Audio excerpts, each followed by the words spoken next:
Hi everybody, this is Marlene with Eerie News, and today is October 3rd, 2024.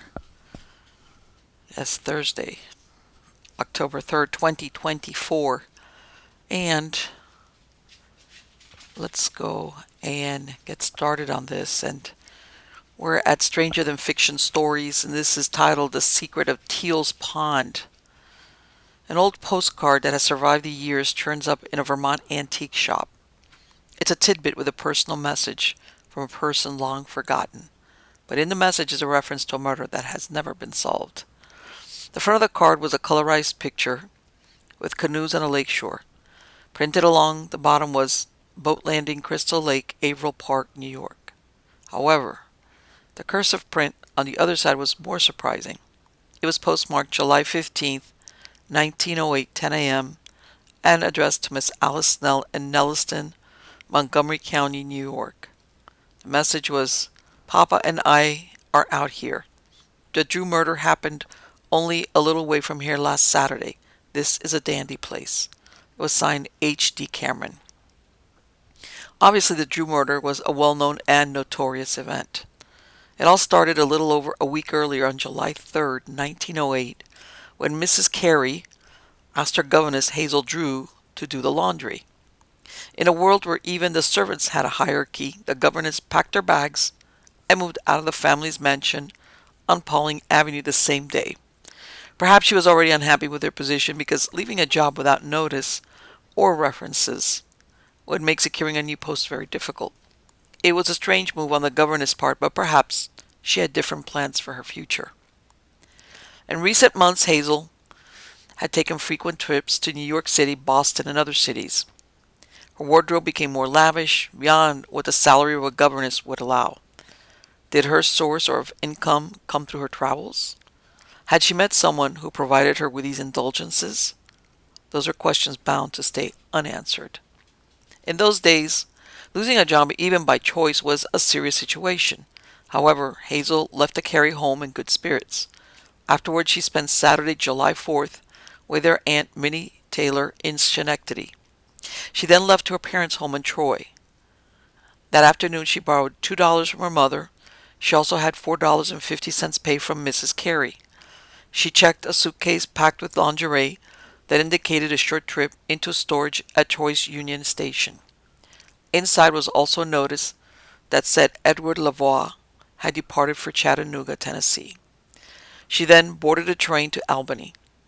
She returned 90 minutes later and was seen twice in Troy, on July 7th between noon and 1:49 p.m., and twice on Taberton Road in Sand Lake between 7 and 7:30 p.m.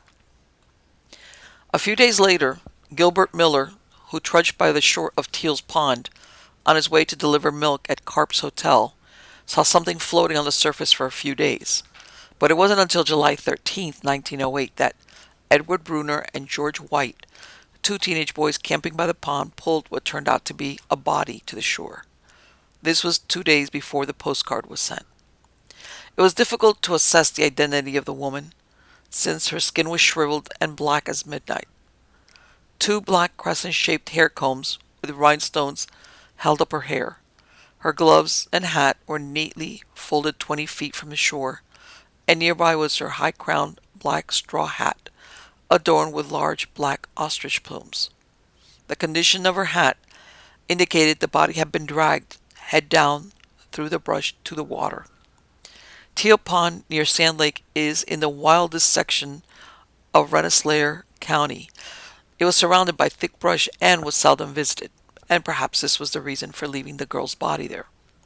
Due to her rate of decomposition, the coroner estimated the woman had been killed a few days before, possibly on July 4th, the last time Hazel was seen. John Drew was able to identify the bodies belonging to his daughter Hazel by inspecting a gold badge with the initials HJD, which were pinned to her dress. The 20-year-old skull was fractured in the back by blunt force trauma, and she had no water in her lungs, which led to the conclusion she was dead when she went into the water. This ruled out the possibility of suicide. She had also been raped.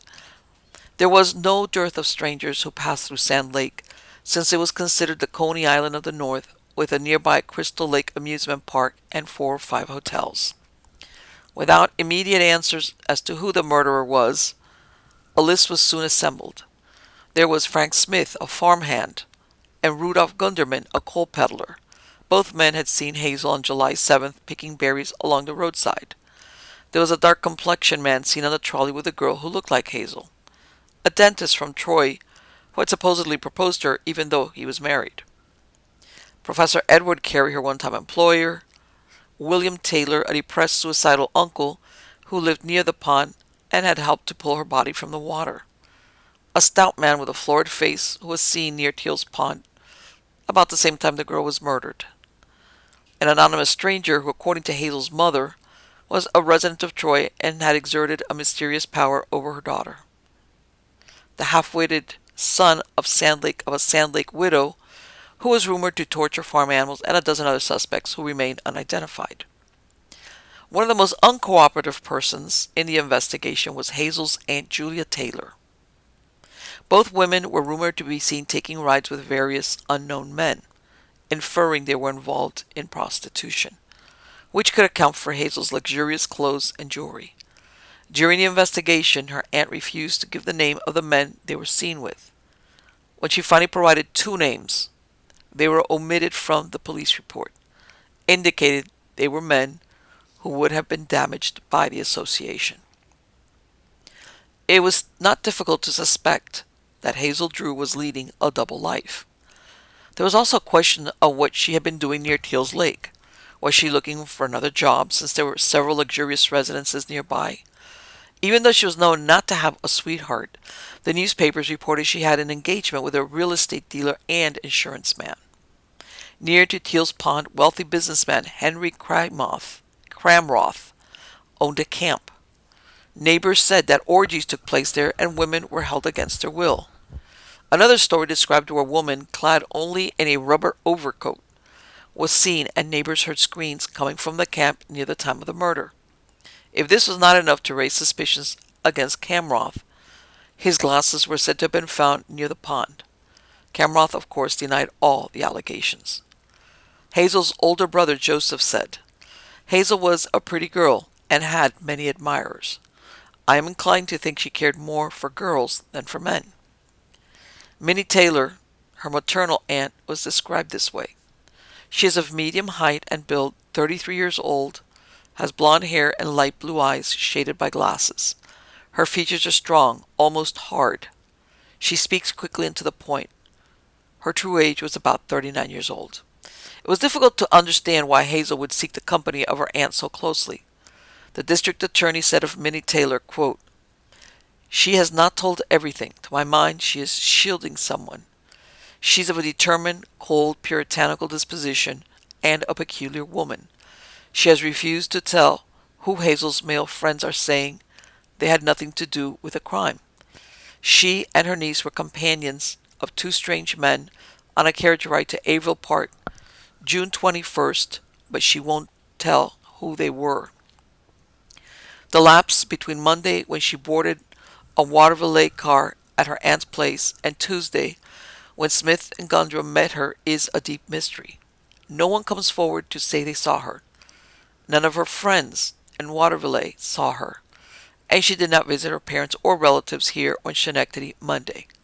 We learned that she spent a month at Bly's summer cottage at Tarberton last year, but the place is 9 miles up the mountains from the streetcar terminus, and she was hardly walking there when murdered. We will go over the ground again and search her uncle's house and farm. Every inch of the Taylor's farm has been currycombed, but we'll do it again. The murderer will be caught when this extraordinary silence is broken. End quote. She spent Monday, July 6th, with Mrs. E.V. Huntley, a friend who lived at 383 North 3rd Avenue.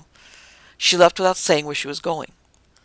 By August 1908, at the inquest for Hazel Drew's murder, it was established that since she had left the Carey home on July 6th until her body was found in Teal's Pond on July 11th, little was known of her movements. During this inquest, Hazel's mother confirmed the clothing belonged to her daughter, and her father told that he knew little of his daughter's habits and associates. It seemed that since she was 14 years old, she had worked as a domestic servant in some capacity and had spent a good deal of time with her friends and relatives. Her parents were not well off, which probably necessitated her supporting herself this way. Minnie Taylor was asked whether her niece had ever been followed in the streets by men. She replied that she could not remember any such incident. She added, however, that she herself had been annoyed by men following her at night in the street. Henry E. Cramroth also testified, and where he denied any grounds for accusations of improper conduct at his camp. He also told of his whereabouts on July 6th and 7th, and that he had never known Hazel Drew. A friend of Hazel named Carrie Weaver did not arrive in time to give testimony. Strangely, she left for Ohio to visit relatives the same day Hazel quit her job, so perhaps her late arrival was more intentional than coincidental. 3 months before Hazel was murdered, the pair took a trip to New York, where they attended the theater, ate lavish meals, and stayed at a boarding house. Carrie said they had never met any men, but Hazel did come to the city earlier in the month by herself. On the way home, Hazel told Carrie she planned to stay at Lake George for the 4th of July holiday, presumably with a man. However, instead she quit her job, and at the last moment stayed with her aunt. Dr. Boyce corroborated that he had found a corset string tied around the girl's neck, and that he had cut the string. Among Hazel's belongings, detectives found postcards and letters from friends. There were 6 letters from a man with the initials CES. None of her family or friends knew who this was. He was never identified. In one letter he wrote, quote, "Your merry smile and twinkling eyes torture me. Your face haunts me. Why can't I be contented again? You have stolen my liberty. Please don't forget a promise to write. When I reach Albany again, I will tell you I will meet you at the tavern. I must see you soon or I'll die of starvation." End quote. Mina Jones was a friend of Carrie. Her husband told police that supposedly a dentist living in Troy had asked her to marry him. The police had investigated about 40 dentists practicing in the town. Mina Jones also stated that Hazel had been the victim of 2 attempted assaults in Troy some time ago. It had been the same assailant each time. She described him as an Armenian or Italian, and on both occasions he was beaten off by Hazel. For every clue provided by some party, the mystery deepened, since they were all dead ends. The inquest, described as tedious, was then closed, which concluded that she had been killed by a blow to the head. New York's yellow tabloids charged that the autopsy had been lacking and demanded that Hazel's body be exhumed. One of their claims was that Hazel had been a prostitute killed by a client. They also criticized the district attorney. The Evening Star reported, quote, "His office will now draw a veil over the tragedy, and unless by some magic chance the murderer delivers himself up, allow it to remain forever a mystery." End quote. This turned out to be quite prophetic, since Hazel's murderer was never identified. The death of another Troy girl in November of 1909 revived the rumors of Hazel Drew's murder. The victim was named Caroline Gorgon, and she was killed a few blocks from her home. Caroline Gorgon's body had no trace of poison, and she had marks on her neck and was raped. Her murder remained unsolved. The only clue was a pair of men's gloves left beside the body, presumably by the murderer. It was determined she was killed for her money, since her empty pocketbook was found nearby. However, police believe someone came across the body and took the purse with the money, and then discarded it. Her death was caused by an overdose of some anesthetic. Previous to Hazel's murder, Mamie Killian's body was found in the Hudson River in 1901, and Anna Mitchell was strangled to death in 1902. Mamie Killian worked in a collar factory and was found floating in the Hudson River. Anna Mitchell, like Hazel, was 19 years old and employed as a domestic. On her way home, she was taken, raped, and killed by repeated blows on the head. Her face was battered beyond recognition with some pointed instrument. Like Hazel Drew, all these cases went cold, and their murderers were never identified. Mark Frost, co-creator of the Twin Peaks television series, said he drew inspiration for the story from the murder of Hazel Drew. Hazel's aunt, Minnie Taylor, married a year after Hazel's death to Edward Filiu, a widower with several children. Why she decided to quit her spinterish ways at the age of 40 remains as much a mystery as the identity of her niece's murderer. Perhaps this was the only way to repair the damage done to her reputation by the scandal. Minnie Taylor Fillew died in 1954. Henry Cramroth, the man who it was whispered held orgies at his camp, was another mystery. There is no reference to him in any census, newspapers, or records of the day before or after the stories printed about Hazel Drew's murder. There's only a reference to Grace Bink Cramroth, married to an Alexander Cramroth, born in 1874 and 1875 respectively, residents of Albany in the 1900 census, and they both dropped off all records as well. This seems very strange for a real estate millionaire as he was described in the newspapers. So there you go. Obviously, the murder of, besides being a cold case, the murder of Hazel Drew became more well known because the one of the co-creators of Twin Peaks, apparently, I think he had I believe it was a grandmother or a relative that lived very close to this area, and he visited there and he heard about it. And apparently there's like a urban myth kind of thing where the area where her body was found is haunted by Hazel Drew. And again, here we have it wasn't only her, three other girls were killed, maybe by different men. And again, we come to this thing, if she had which leads one either to think either she was involved with somebody married, or maybe she was doing some type of how can I say it, prostitution. You know, and one hates to think that her aunt would be engaged with. In other words, her cover was her aunt, because if she was involved with, if she had a sweetheart, there was no impediment. She was old enough to get married. Her family, unless it was a very inappropriate person, there was nothing standing in the way of her saying, I met somebody and I'm going to get married. Unless that person was married. All right. And so that puts a whole, and then if you think about for those familiar with the story of Twin Peaks and Lara Palmer, which as the story progresses, basically you find out that she was leading a double life. Anyway, next story is also out of Stranger Than Fiction stories. This one is titled Beware the Quiet Ones. Sister Marie Lertz, 83, woke up early on the morning of March 25th, 2001. Her first stop was Sister Michelle's room. The door was locked, and she became alarmed because the 39-year-old woman suffered from asthma. Despite repeated knocking, no sound came from inside the room. The grisly truth found on the other side of the door was far beyond what her imagination could conjure as to why the younger nun did not answer her calls. Sister Michelle Lewis was one of two nuns that lived at Holy Cross Academy in Miami, Florida. On the night of March 24, 2001, she watched television and worked on an embroidery until 9:30 p.m. and then went to sleep. Her room was situated on the north side of the living quarters, which was a 2-bedroom, 2-bath convent house. Later, Sister Marie recalled that after the television was turned off at 9:30 p.m., all was quiet except for the humming of the air conditioner, and she soon fell asleep. She had no reason to think that something had happened to the young nun. Unfortunately, with both bedroom doors closed, she did not hear her housemate's screams for help. The first police on the scene found Michelle Lewis's body flat on her back, with her legs spread-eagled. The pullover she had worn to bed was shredded and pushed up, exposing her breasts. Blood covered the walls and armoire. The carpet was soaked in blood as well. The day after the murder, Mikhailo Kofel, 18, a Ukraine native and monastic trainee, confessed to the murder. He told detectives about, quote, frustrations and concerns that he had living at Holy Cross Academy, end quote.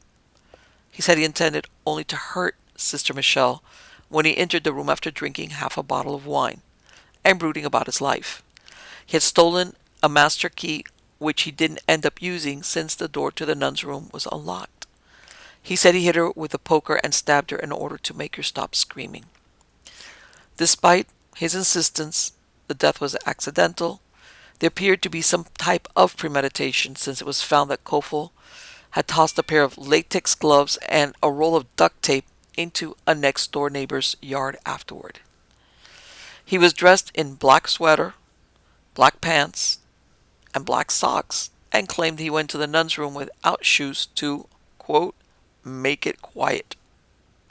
He carried a foot-long iron fire poker he stole from the academy and a 5-inch steak knife he took from a Miami Shores house owned by Holy Cross near Barry University.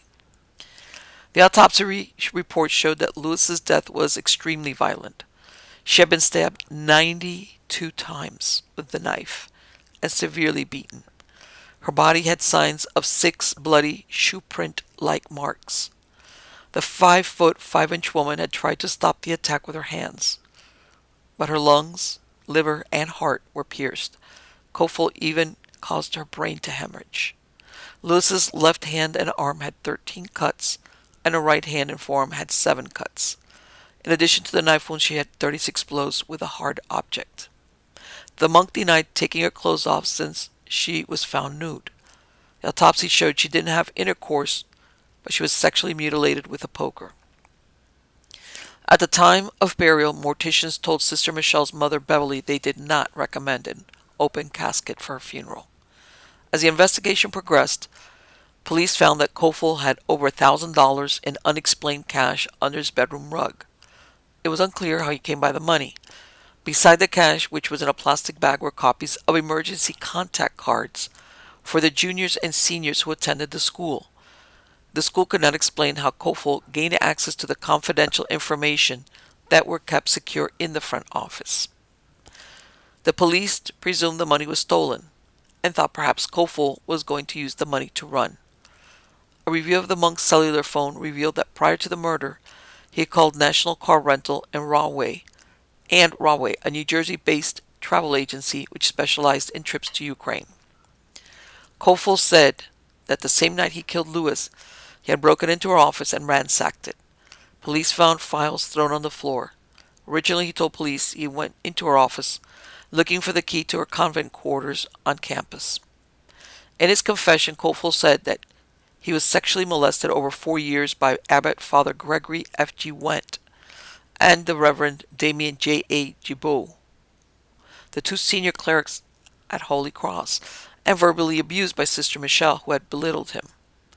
Ilya Kretsak, a Ukrainian teenager who lived in the same house with Mikhailo for 9 months at Holy Cross Academy, said he rarely showed his emotions or talked about his problems. In August 2001, the Department of Children and Families closed their investigation and cleared the 2 priests of sexual abuse allegations. The state attorney's office interviewed the 4 other monastic candidates who repeatedly said they were not abused and had no knowledge of any wrongdoing. By October, immigration officials and state social workers had closed their investigations of misconduct by anyone at Holy Cross. The FBI would also go on to close their case for lack of evidence. Holy Cross Academy was run by the Brotherhood of Holy Protection Monastery and established in 1985 as a Byzantine Rite Catholic institution. The monastery was received into the Orthodox Church in America, OCA, in October of 2003, and identified itself in accreditation records as an independent, self-governing school in the educational tradition of the Catholic faith, though not under the control of any church hierarchy. Michelle Shelley Lewis married in 1981, and she moved with her husband to South Florida. She studied at FIU and became an actuary. However, by 1985 the marriage had soured, and Michelle's petitioned the Archdiocese for an annulment, which she was granted, and she divorced legally. In 1990, she worked as an accountant. It was then she told her friends she felt unfulfilled and approached the leaders at Holy Cross saying she wanted to start a religious life at the school. She worked as an accountant at the school while she trained to become a nun. Within months after the murder, representatives from Holy Cross Academy's insurance company came to interview Kofel's parents with a translator. Kofel had also claimed his father had sexually molested him when he was about 12 or 13 years old. Eerie and Maria Kofel both denied their son's story he had been sexually abused. They told of a difficult home life. Their son grew up witnessing his father get drunk and hit his mother. The family lived in a village in the Carpathian Mountains with fewer than 1,000 residents, and his father worked as a locomotive driver. Yuri Kofol said the worst he had done was yell and curse at the boy when he was drunk, or spanked him to discipline him. His mother said she couldn't understand why Misha, their son's nickname, would say those things. They insisted that after their son went to America in 1996, they had limited contact with him. Yuri Kofel said he stopped drinking when his son left for the United States. He also told the investigator he felt he had lost his son when he learned that Reverend Gibault had attempted to adopt Misha a few years before. Gibault explained the adoption was necessary so that Kofel could have a passport and be able to travel freely.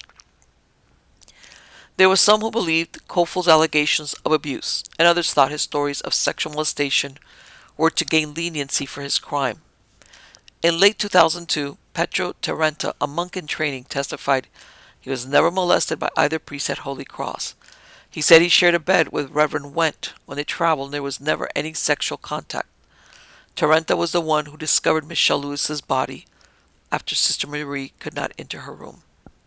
In August 2004, Holy Cross Academy closed and it became the new home of the Archimedean Academy, a charter school billed as a conservatory of mathematics and the Greek language. In 2005, in exchange for a guilty plea, Kofel was found guilty of second-degree murder and sentenced to 30 years. The plea was accepted as a prosecuting attorney believed his claim of being sexually abused. Initially, they were seeking the death penalty. As of 2024, Mikhailo Kofel is still serving his sentence. Sister Michelle's murder by clergy is not the first. In 1980, Sister Margaret Ann Paul's body was discovered in the St. Joseph's Hospital Chapel in Ohio. There were ritualistic overtones to the setting of the nun's body. In 2004, Father Robinson, who worked at the sacristy and like Kofel was described as quiet and aloof, was arrested for the crime. Sister Margaret, like Sister Michelle, had been stabbed repeatedly, and the act was described as being done by someone very angry. Robinson died in 2014 after being sentenced to 15 years in prison. You know what? Without knowing the particulars, whether the sexual molestation took place with this monk in training and the other monks, I don't know. What does that have to do with you doing this to a nun? She didn't molest you. And obviously there was a lot of premeditation involved. And that was very disturbing where he had all the contact information for the juniors and seniors in the school. What was he planning? Where did he get the $1,000? I don't know. Like I said, I don't know about the abuse allegations, but that he was a disturbed individual. And perhaps he used the sexual abuse as a, what's the word I'm looking for? As an excuse. Possibly. You never know. But he's getting close to being serving a sentence because this happened in 2001, maybe like 5 or 6 more years, I believe. All right. Let's go off now to Pittsburgh City Paper. This is titled, Ghost Hunters Say the National Aviary is Extremely Haunted. Out of all of Pittsburgh's reportedly haunted sites, the National Aviary might be the least known. One of my favorite places in the city, the aviary is home to more than 500 birds, representing 150 species, many of them rare or endangered. It was among the first zoos in the nation to pioneer free flight habitats, where birds flit past visitors uncaged, and mentioning that it might be haunted conjures images of ghost penguins or phantom fruit doves flying around the building. But the rumored specters are far stranger, and given the state's dark history, perhaps it shouldn't come as a surprise. From 1826 to 1880, the Aviary's location on the north side was occupied by Western Penitentiary, the so-called sister to Eastern State Penitentiary in Philadelphia. The prison was alleged to be less brutal than its notorious counterpart. When Charles Dickens visited America in 1842, he famously wanted to see 2 places, Niagara Falls and Eastern State. The latter had recently adopted a radical new system of punishment. namely solitary confinement. But as part of Dickens' 5-month journey for his travel memoir, American Notes, the 30-year-old author also spent 3 days in Pittsburgh. After arriving in the city by canal boat, he made his way north to Allegheny City, not yet annexed, and saw shackled prisoners at Western Penn, where the Aviary now stands. As with what he'd witnessed at Eastern State, Dickens didn't reserve his horror. He lamented to a friend in a letter, "The utter solitude by day and night, the many hours of darkness, the silence of death, the mind forever brooding on melancholy themes, and having no relief." He even imagined the imprisoned men being haunted by apparitions, wondering, what if ghosts be one of the terrors of these jails? Scholars believe Dickens later drew from his experience at Western Penn to create Jacob Marley, the chained ghost in A Christmas Carol.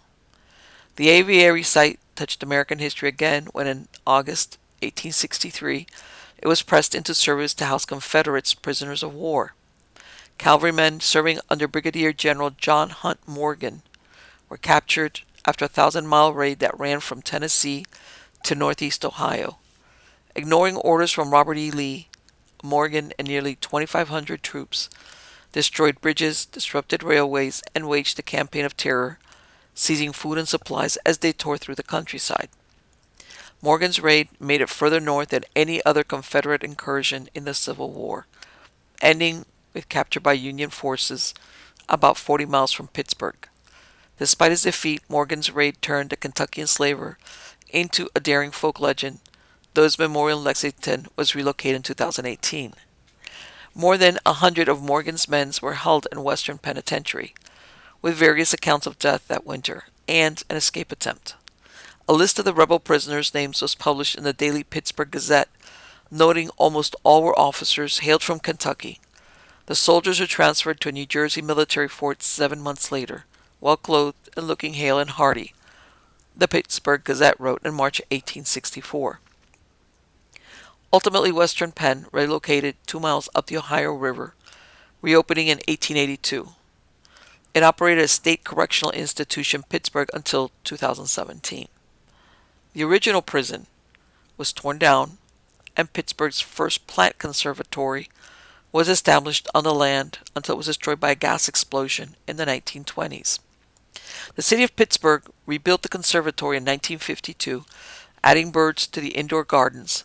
When city budget cuts threatened to close the aviary in 1991, concerned Northside residents formed Save the Aviary, Inc., a private nonprofit corporation to keep it running. The group lobbied the U.S. Congress to grant the aviary honorary national status, and President Bill Clinton signed the declaration in 1993. Since its opening and reopening, which also required unearthing a subterranean dungeon, people have experienced odd happenings in the building. In haunted Western Pennsylvania, Patty A. Wilson reports aviary staff have seen shadowy figures that dart around and heard phantom footsteps through the halls and banging noises in the basement. Birds react to unseen phenomena, radios malfunction. In a 2013, Wilson recounts an oft-repeated story from a staff member who was preparing birds' food in the morning and saw a radio flip on by itself, its dials moving as if by a ghostly hand was turning it. With its long-standing commitment to unfettered bird life, the aviary has understandably distanced itself from its haunted history and Western Penn. But in the 2000s, the organization invited 2 paranormal teams to investigate the building. The going story is most of the paranormal activity emanates from wayward Confederate troops. There were apparently scattered accounts of aviary visitors spotting figures in Civil War-era clothing. Kelly says that during the Paranormal Society's investigation, someone caught the shadow of a soldier on film. The team also saw floating orbs in the aviary wetlands, where all the birds hang out. It wasn't poop, it wasn't feathers, they were all solid orbs, Kelly says. The late Rosemary Ellen Guiley details her investigation with the International Parapsychology Research Foundation in her 2009 book, Ghost Hunting Pennsylvania. She brought in a Frank's box or spirit box, a modified radio scanner believed to pick up disembodied voices. Placing it in the kitchen where the ghost radio incident occurred, a male voice said there were 6 communicators present. Apparently, one cop to turning the radio dial, also saying the communicators liked the staff members and the birds, and sometimes followed them around on their duties. Wilson conveys a similar sentiment, saying, the aviary's spirits enjoy the birds and view the building as a peaceful place, that they seem intent on keeping it that way. Kelly is more skeptical. He asserts the aviary is a better example of a residual haunting, which paranormal investigators believe happen where negative energy is stored at a site of stress or trauma. Spirits energetically get stuck, Kelly said to the newspaper, and are unaware of anyone's presence, continuously walking the same route like a broken record. Accounts of a 150-year-old ghost enjoying the aviary's birds seem to speak to a deeper wish for a happy ending. Rather than a historical ruin, this site can be a lively, if slightly spooky place for conservation and renewal. That's unusual. An aviary where there was a prison. Yeah. You're bound to have experiences in a place like that. Alright. Next story is out of Stranger Than Fiction Stories and is titled Life and Death at Eastern State Hospital. In 2005, archaeologists were called in following the discovery of human remains during the excavation of a trench for a new water line behind the main building at Eastern State Hospital in Kentucky. Prior to this discovery, the known cemetery had grass that was almost as high as a fence, and very little was known about its history. The hospital was originally known as the Eastern Kentucky Asylum for the Insane. It was established in 1824 on 10 acres of land that included a freshwater spring. It would become the second oldest psychiatric hospital in the United States. Those admitted were considered idiots or imbeciles in the parlance of the day, as well as those who developed mental illnesses. Epileptics also found their way to the hospital. The asylum became the place of last resort for persons who had become unmanageable and were considered incurable. Soon it was overpopulated, and the rooms on the third floor were only heated by one fireplace. The overcrowding also did not allow for the inmates to be kept separate from the rest of the patients. The cemetery was started in 1861 away from the main building, and not part of the original 10 acres, but from land that was added sometime between 1839 and 1854. An investigation of the history of the cemetery found this had been the third time the patients had been reinterred. In 1984, over 4,000 burials were relocated to the northeast corner of the property behind the Hope Center. The cemetery was found during the construction of a water line that ran beneath a paved road. However, the last resting place of the patients had been repurposed since 1861, when it was used as pleasure grounds for female inmates. The records of who they were was lost, or as some genealogists were later to find out, unreasonably kept from publication even to family members.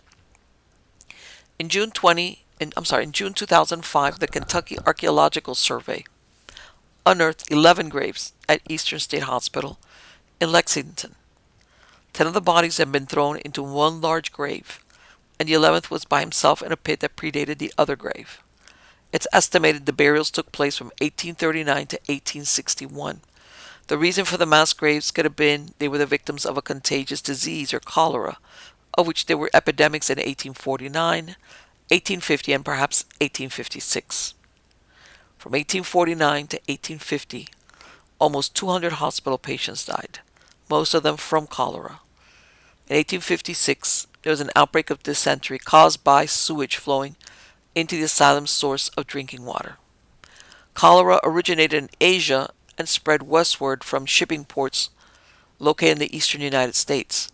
Cholera can be spread from one person to another, but water contaminated by human feces is the prime method of contagion. The quality of sanitation also has an impact. During the 1830s, industry heavily relied on water transportation, which allowed the disease to move rapidly through waterways. The path of the earlier 1832 epidemic, for example, can be traced relatively easily from Plattsburgh, New York, on June 11, 1832, to New Orleans, Louisiana, on November 18, 32, The disease traveled down the Hudson Valley through the Erie Canal and down the Ohio Canal to the Ohio and Mississippi rivers. The 1849 epidemic followed a similar pattern but extended to Wyoming and California. The skeletal remains indicate that most of the inmates at Eastern State Hospital endured hard physical labor before and after they became patients. Most of their teeth had a high number of cavities from eating starchy foods, but even as children they had experienced nutritional stress. The skeletons, which all belonged to adults, reflected most of them had bowed long bones, an indication they suffered from vitamin deficiencies resulting in diseases such as rickets. One of the individuals, a woman, had a cranial bone that was abnormally shaped. The skull was very narrow and her facial structure could be described as beaky. The size of the skull was small in relation to her body size. This could have been due to a congenital disorder, pituitary dwarfism, or congenital idiot, or feeble-minded. In 2011, 170 more graves were discovered in the same area under a road. At this time, the hospital was transitioning from a psychiatric hospital to the Bluegrass Community and Technical College. This was the third time in 25 years that a discovery of this type was made. Indigent patients, or for those whose body went unclaimed by their families, were buried in the hospital graveyard from 1824 until 1954. In total, 186 persons were disinterred from 3 irregular rows that paralleled the hospital's 1839 northwestern property line. Of these, 35 were single interments. The others held them from 2 to 10 corpses. The mass burials could have been due to fear of contagion if an epidemic was running rampant in the asylum. Men were dressed in shirt jackets and pants, and women in dresses and shifts. They were placed inside wooden coffins. The patients came from different surrounding counties. Some of the bodies bore evidence of where their legs and or arms were restrained.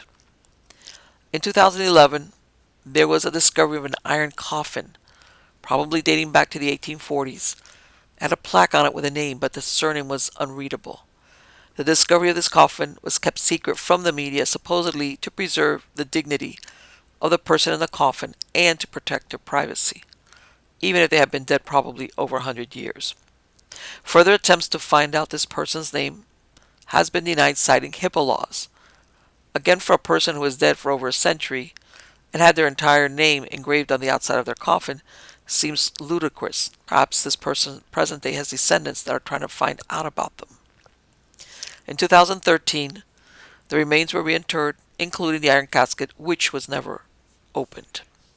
In 2011, Lois and Cindy Shelton were trying to solve a family mystery that dated back about 100 years. Mother and daughter were trying to find out what happened to James Pap Harrison Cannon, Lois's grandfather. He was at Eastern State Hospital on November 27, 1928, when he was 74 years old, and died from a streptococcus infection from abrasions on his hand and forearm. His death certificate confirms he was buried at Eastern State, but they have been unable to get any information as to who are the patients buried there. Cannon, born in Tennessee in 1854, traveled to Kentucky, where he married and raised a family of 10 children. As a young man, he was kicked in the head by a mule, which caused epileptic seizures. As he grew older, his family could not care for him, and his son Andy took him to the hospital. The family was later informed that he contracted scarlet fever after being admitted, and that due to the quarantine, they were not allowed to visit him or attend his funeral. Pap Cannon died less than 2 years after being admitted with a diagnosis of epileptic psychosis. Not all those who ended their days at Eastern State were harmless. On November 29, 1922, Hattie Abner, 38, chased her 18-year-old sister-in-law, Thelma Schwartz, around the property they both lived on, and then into a cornfield where she shot her 3 times with a revolver. Thelma had been married 4 years to Mrs. Schwartz's brother, P.R. Schwartz. Afterwards,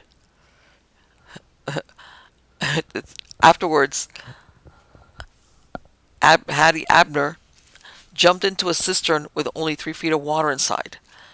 2 hunters who witnessed the attack took her out of it. She told the coroner she didn't know why she did the shooting. Later, she attempted suicide by hanging herself with her apron in the jail before being sent to the hospital. A jailer found her and cut her down. She tried twice more, once by sticking a safety pin in her head, and once by sticking a piece of wire in her ear. Ironically, it was Thelma Swartz, the victim, who had been a patient at Eastern State Hospital at Lexington for the past several months and had been discharged the Friday before.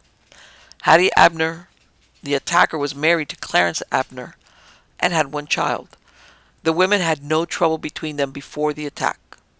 Once in jail, Hattie Abner, like her dead sister-in-law, was adjudged insane and sent to Eastern State Hospital. 2 weeks after she killed her sister-in-law, and 5 days after she arrived at the hospital, Hattie died from what was cited as natural causes. It seemed that after her last suicide attempt, she never fully regained consciousness but lay in a stupor. Her body was sent for burial to Elizaville, where her family lived. 3 weeks after his wife Thelma was killed, and a week after his sister Maddie died, Henry Schwartz, 42, was adjudged of unsound mind and sent to Eastern State Hospital. What became of Henry is unknown. As of 2024, there are only 3 graves, which have headstones at Eastern State Cemetery. They are Brent Roberts, Sophie Turner, and Sally Frazier. The others are numbered, which makes it impossible to know who's buried there, without a corresponding list of who the numbers represent. And the reason why this is so important is that I can understand where, confidentiality. But from what I understand, there's present day families who know that one of their grandparents, great grandparents, somebody ended up in Eastern State Hospital and died there. And they won't even let them look in there to find out what's what. And like they say, with a number, there's not much you can find out about. That's the part I don't understand. You don't want to let the information out to the public, okay. But I think that if a person approaches whoever holds these records, I think it's the county, I'm not sure, says, look, this is me, and this is my whatever, whoever the person was, grandmother, great aunt, whatever. We think she was here. We need to verify this. I would allow those people access to the records. Why not? And again, here we're talking people that have been dead. Well, at least, more than 100 years in some cases, but a very long time. So, again, bureaucracies. Yeah, what can I say? You can tell that they're not one of my favorite things. So, anyway, I will soon be back with more eerie and unusual news. And until next time, take care.